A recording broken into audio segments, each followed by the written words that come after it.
when he said, Ang pinakamali sa lahat ng pagkakamali, yung di mo alam na meron kang ginagawang mali. Oh, di ba? Ang ganda, no? the messages in that interview didn't come from nowhere. It came from trauma, from defeat, from real-life struggles. Before Gio Ong was even born, tragedy had already marked his life. His father was killed, taken away by someone from within his own family.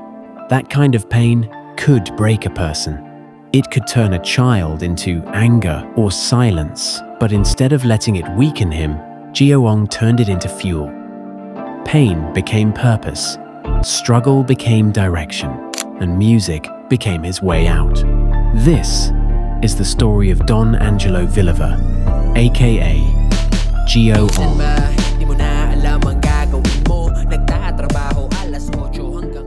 Gio Ong grew up in Puerto Princesa, Palawan, a coastal paradise for tourists, but for young Don Angelo Villava Ong, it was a testing ground.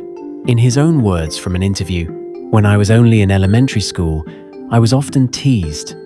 I was one of the most useless in school, coming in without food, carrying loads, while wearing my uniform that hadn't been washed for 2 days.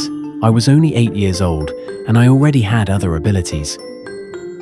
He wasn't living the island dream, he was surviving it. While other kids had lunchboxes, Gio had rice, sometimes just rice with salt.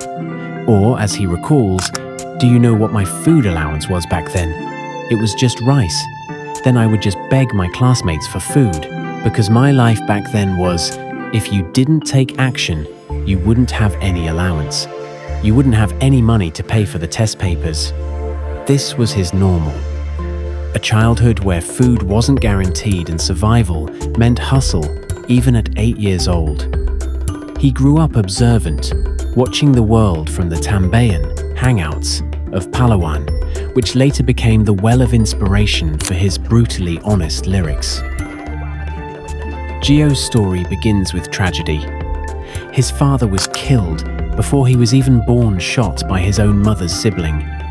From birth, Gio never knew what it felt like to have a father. From the biography interview, he said, "Sirang pamilya, broken family, di ba? So, napatay yung airpods ko nang nasanggol pa lang ako, hindi ko mala nakakita, di ba? Binarel ng kapatid ng airmat ko. So, medyo worse siya, di ba? And hindi ko siya naabutan, and then lumalaki ako ng mag-isa. his mother, Elsa Ong, worked abroad to provide for Gio and his 2 older brothers. This meant Gio grew up essentially parentless, raised by his older brother Gerard, who became his biggest influence. In a heartbreaking moment during a family interview, Gio recalled, And then, ang naiiwan lang sa amin, kuya ko, na panganay. And then, so, nung taon na, walang-wala na. His mother would return from working at a hotel in the early morning hours, bringing him fresh milk and crackers, small gestures that meant the world. But mostly, Gio was on his own, learning early that if you wanted something, you had to work for it yourself. Early life experiences. When Gio talks about his lowest points, he doesn't sugarcoat it. There were days when the family ran out of rice, days when sugar and salt became the meal. From the interview, he said, So, nung taon na, walang-wala na. As in, nagkakapaan na ng asin at asukal na lang ang ulam. Minsan wala pa, minsan wala ng bigas. Sabi ko, wala na akong lupuan dito. At 14 or 15 years old, Gio made a life-changing decision. He left Palawan for Manila alone, underage, with nothing but determination. And then there were the fake friends, the ones who smiled to his face but talked behind his back. The ones who tried to flirt with his girlfriend when he wasn't around.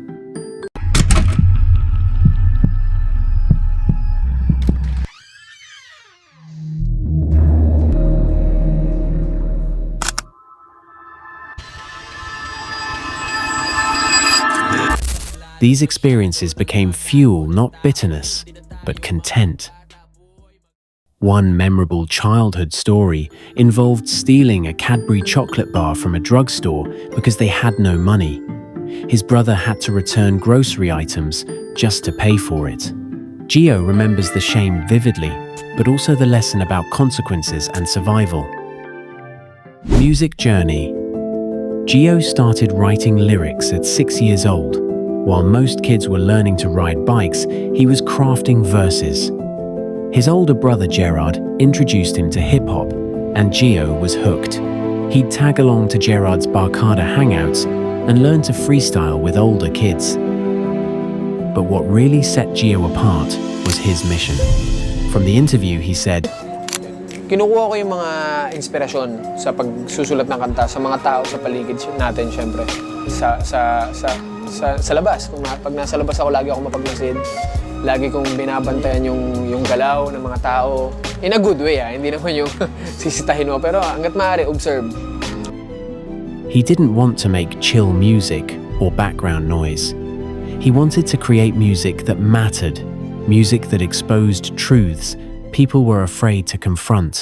Mag-aaral na madalas pa sa inuman kaysa sa paaralan na kalakpintuan mula ng hintuan. Mga batang babae na pag nasa inuman at nahipuan tas nalibugan lahat nakakalimutan. From a Philippine Daily Inquirer interview, he said, I want to rap about realities that people are too afraid to confront. Things they don't want to hear or choose to turn a blind eye to. I want my music to help people deal with their situations and encourage them not to give up. And his influences locally is Looney, Glock 9 and Ron Henley artists who wrote with substance and meaning. Time before success. Success didn't happen overnight. In 2013, Gio entered his first rap battle in Mandaluyong. Hindi mo, may lagayan pa ng barya. Ang ina nito, naka-shirt ng sobrang haba kasi yung binde, puro barya. He lost 5-0 to John Skill. Boto 5-0, panalo John Skill! But even in defeat, his potential was undeniable. In 2016, he released his first song with Curse One, Sigurado Sayo, which hit 700,000 views. But the real explosions? Parakiana. 42 million views. And Pekeng Kaibigan.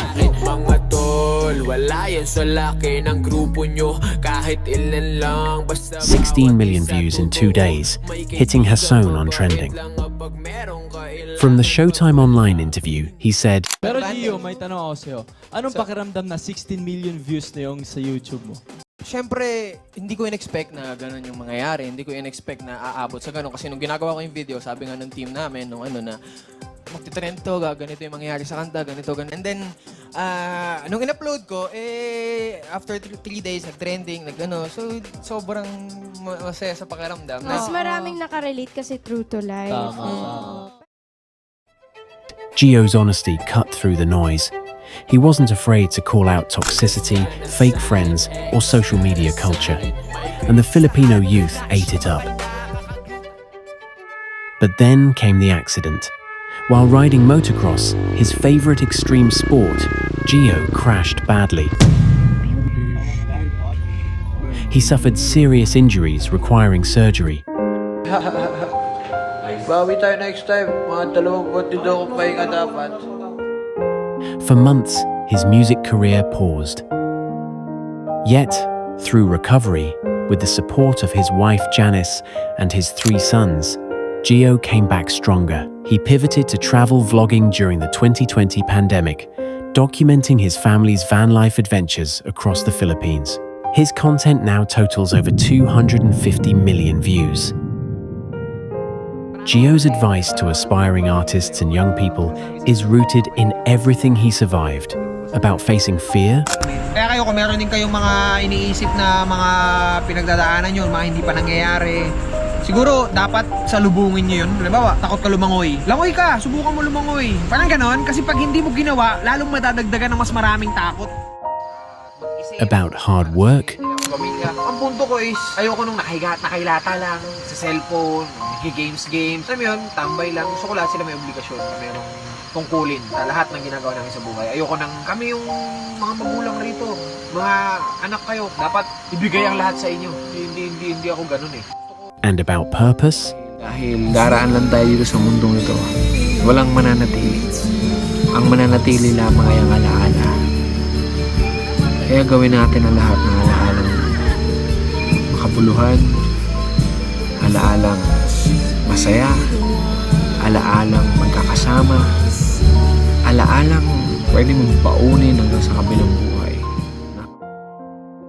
From a boy who ate rice with salt, a teenager who left Palawan with empty pockets, into an artist with over 250 million views and a voice that won't be silenced. Gio Ong didn't just survive a broken family, he built a new one. He didn't just escape poverty, he turned pain into purpose. Today, Gio Ong is more than a rapper. He's a husband, a father, a traveler, and a popular YouTuber in the Philippines. He proved that even when life strips you of everything, you can still create something beautiful.